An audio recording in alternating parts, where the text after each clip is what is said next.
महाराष्ट्र के साबिक वज़ीर दाखिला अनिल देशमुख की जमानत की अर्जी पर बॉम्बे हाईकोर्ट आज समाअत करेगा। मनी लॉन्ड्रिंग केस में गिरफ्तार अनिल देशमुख की जमानत का जांच एजेंसी ईडी मुखालफत कर रही है। एजेंसी को खदशा है कि अनिल देशमुख अपने असर और रसूख से शवाहिद को मुतासिर कर सकते हैं, लिहाजा इन्हें जमानत नहीं दी जानी चाहिए। तो अनिल देशमुख के लिए आज का दिन काफ़ी अहम है। महाराष्ट्र के साबिक वज़ीर आला है अनिल देशमुख। आज इनकी जमानत की अर्जी पर बॉम्बे हाई कोर्ट में समाअत होने वाली है। मनी लॉन्ड्रिंग केस में गिरफ्तार अनिल देशमुख की जमानत का जांच एजेंसी ईडी लगातार मुखालफत कर रही है। एजेंसी को खदशा है कि अनिल देशमुख अपने असर और रसूख से शवाहिद को मुतासिर कर सकते हैं, लिहाजा इन्हें जमानत नहीं दी जानी चाहिए। इस पूरे मामले पर हमारे साथ हमारे नुमाइंदे प्रशांत पांडे जुड़े। प्रशांत, आज अनिल देशमुख के लिए काफी अहम दिन है, क्या कुछ राहत मिलती नजर आएगी इनको?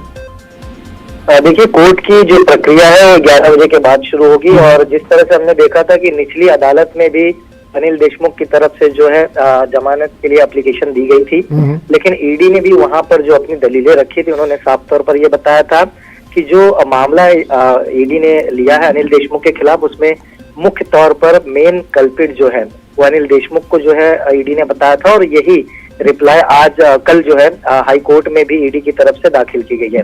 निचली अदालत से बिल रिजेक्ट होने के बाद जो लीगल प्रोसीजर होता है उसे ध्यान में रखते हुए अनिल देशमुख ने जो है हाई कोर्ट का रुख किया था और वहां पर बिल के लिए अप्लाई किया, जहां पर ईडी ने अपना जवाब देते हुए साफ तौर पर कहा कि इस पूरे मामले में जो मुख्य आरोपी के तौर पर है उनकी जांच में अनिल देशमुख ही आए हैं।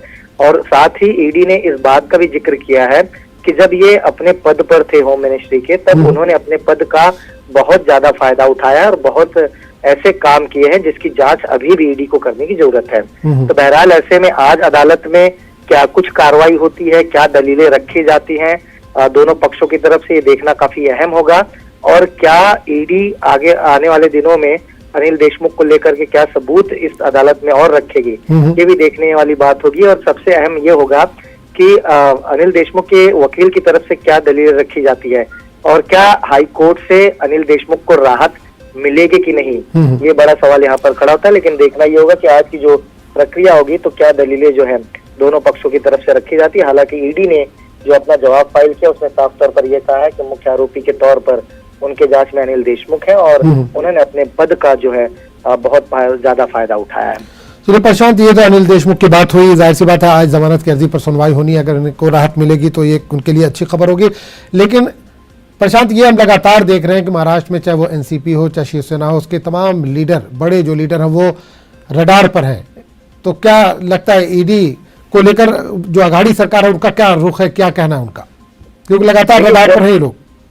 बिल्कुल, देखिए, जब अनिल देशमुख की गिरफ्तारी हुई फिर उसके बाद हमने देखा नवाब मलिक की भी गिरफ्तारी हुई, तो महाविकास आघाड़ी का साफ तौर पर यही कहना है कि केंद्र में जो बीजेपी सरकार बैठी है वो ईडी का इस्तेमाल करके महाराष्ट्र में उनकी सरकार के खिलाफ रणनीति कर रही है और ये बदले की भावना से कार्रवाई करवा रही है। शुरुआती दौर से ही महाविकास आघाड़ी कह रही है और यही एक वजह है कि आप देखिए कि क्या आज तकरीबन 2 महीने के वक्त बीत गए, उसके बावजूद भी नवाब मलिक जेल में होने के बावजूद भी उनका इस्तीफा जो है नहीं लिया गया सरकार की तरफ से। तो ये राजनीति का जो पलड़ा है उस पर किसका कांटा भारी होगा ये तो आने वाला वक्त बताएगा। लेकिन फिलहाल जिस तरह से लगातार एनसीपी के अधिकारियों पर एनसीपी के जो नेता है उनके ऊपर जिस तरह से कार्रवाई चल रही है उसे ध्यान में रखते हुए महाविकास आघाड़ी का साफ तौर पर यही कहना है कि ईडी, सीबीआई और आईटी जो केंद्रीय एजेंसी है इनका इस्तेमाल जो है बीजेपी कर रही है, क्योंकि उनको पता है कि आने वाले समय में अब जो है चुनाव नजदीक आ रहा है। 2024 का लोकसभा चुनाव है, लेकिन उससे पहले मैं आपको याद दिला दूं कि मुंबई में सबसे महत्वपूर्ण जो चुनाव होता है वो मुंबई बीएमसी का होता है, जिसका बजट 40,000 करोड़ का होता है। जी, चलिए प्रशांत, बहुत बहुत शुक्रिया इस तमाम जानकारी के लिए।